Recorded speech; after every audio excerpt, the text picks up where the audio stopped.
We put an article out probably about a month ago called Leading Again in Uncertainty, and it really sort of frames where we think we are in education in these current times. And yes, the reason we had again in uncertainty is we've already led through uncertainty via COVID and the pandemic when there wasn't one answer or a correct answer. There were a number of answers to a number of questions being posed. And what we found during that time was that the people and the leaders, like Max was saying, who actually did better, I wouldn't say they thrived, but they did better, were the ones who were willing to think outside the box, ask questions. And it was almost the opposite of that superhero model of a leader or a school leader, that you appoint somebody and they're going to have all of the answers no matter what comes up. Well, you know what?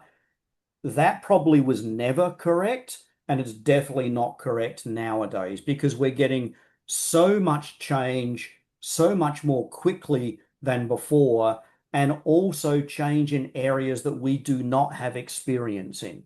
And so it's who can solve problems, who can bring out expertise, who can build relationships, not who already has the knowledge, because we don't have knowledge around some of the policy changes, some of the funding changes, introduction, and a number of things. And so, since nobody has the answers, we need people who can find the answers. Anyway, that's the basis of this. And, we were talking about, or Max was alluding to, Canada and the US as well, and there being differing things happening. One of the biggest things that's been happening in 2025, yes, there's AI, but there's also been some real big changes regarding funding and regarding access, especially to federal funding. We've had districts and states who have told their schools to not spend money. We've had other districts and states tell their schools to spend money and don't roll anything over because you'll lose it.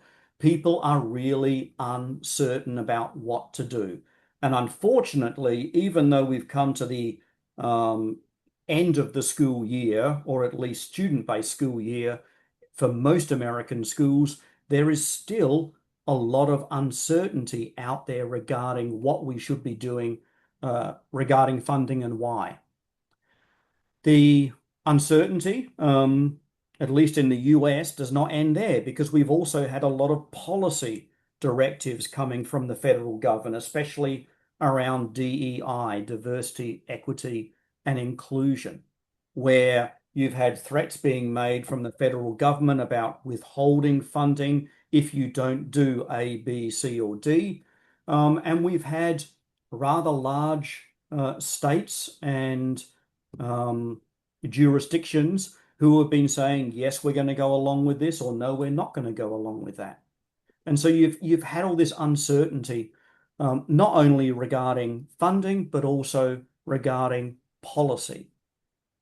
And then, if that wasn't enough in terms of uncertainty, as everybody is aware, we also have the introduction, infusion, in some cases, embedding of AI into our education system. And it's making dramatic changes. There are some groups and there are some districts who are adopting it wholeheartedly and seeing it as a time saver. There are other groups that are adopting it or infusing it into their processes and programs, but thinking, all right, how do we maintain how we've done things before, and how can this help, and how will it not disrupt too much? And there are others who are really trying to ignore it. You've had the case of New York City public schools, for example, who banned AI initially. And then, you know what? It's pretty hard to ban AI when it's almost everywhere or becoming everywhere. And so now they've done a reversal and they're looking at ways of adopting. But it is causing, it may not be as disruptive as COVID was, but it's disrupting the way that we conduct education, the way we assess education, and the way that we try to grow and improve education. And I know that in Canada, you've had, similar debates and similar discussions as well, Max. Well, let's just say, Sean, I mean, I can make a little bit of a comparison here, but there is no comparison. The ground really has shifted in the US, as we all know. And, often I feel a great sense of empathy towards you and your colleagues working in schools and school districts in the US. And, if we look at Canada, I would say there are definitely some similarities, but I package them into two areas. One is obviously AI. It's a global phenomenon.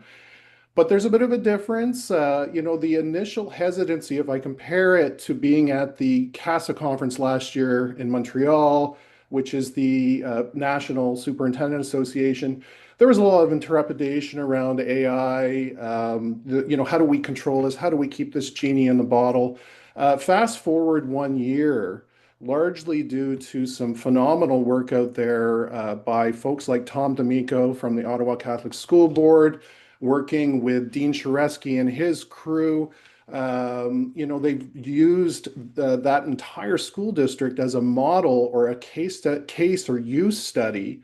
And they're sharing that right across the country with other leaders. I mean, admittedly, our country, a bit of a smaller network, larger area, but we are a pretty tight community. So there's a lot of knowledge sharing networks going Mm. on. And what that leads to, fast forward now, CASA conference next week in Newfoundland, it's more about sharing good practice. It's not about AI bad. It's how do we take full advantage of this for our students and for ourselves. And that's a really positive twist. But the real elephant in the room, I think, is funding in Canada. Large urban boards and terrific cash crunches for a variety of different policy reasons that are some of them out of their control.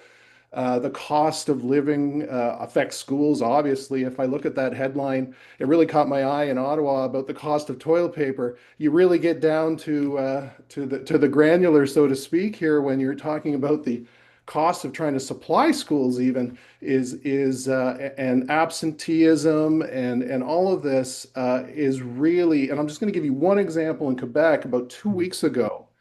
Quebec province in Canada announced over $500 million in cuts right at the last minute of the fiscal year and has left Quebec reeling, educators wondering, we've already signed contracts with suppliers.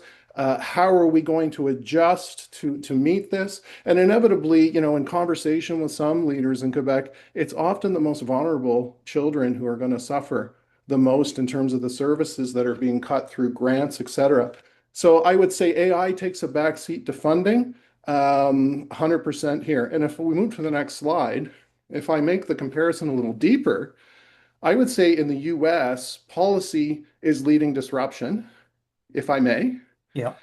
In Canada, innovation is driving uncertainty. So it's similar, but a bit of a different flavor. But both demand adaptive leadership, and we're going to get into that. Like I said, for US leaders, the ground is shifting. For Canadian leaders, the map is still being drawn. Mm. So there's the comparison, and to say that we are buffered a little bit in Canada by the fact that education is provincial jurisdiction. So we're buffered by the fact that you can have significant change in one place or one province, but it doesn't affect the whole country. We don't have a federal Department of Education. So that can be good and bad in some cases. In this Well, we particular currently don't case, really have a federal Department of Education now, so we're similar in that way. well, true, touche. But for us, it's something we're very accustomed to, and it does buffer us from some of the situation that you and your systems are dealing with down in the States. So over to you, Sean. What's the next slide?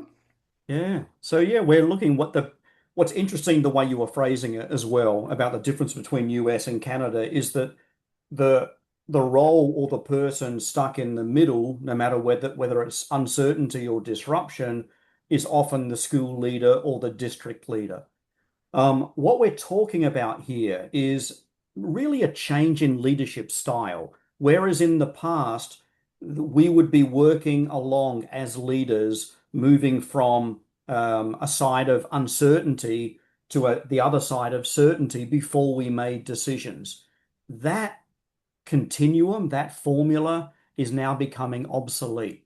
What we're seeing and what we're helping leaders become more attuned to is developing a level of comfort with uncertainty because uncertainty will be a constant, whether it's uncertainty or disruption, whether it's policies or funding or AI or the next thing.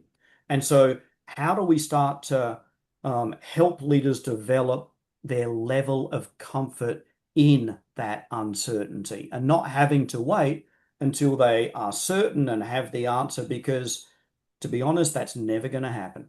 Um, yeah, and I've used this picture a couple of times in some recent talks as well, and I think for me, it sums it up anyway. That the role of leadership has changed, school and community has changed, but our leadership style pretty much hasn't changed. And many of us are trying to lead in this era of uncertainty, but with an aura of certainty. We're trying to portray that we know and have all the answers.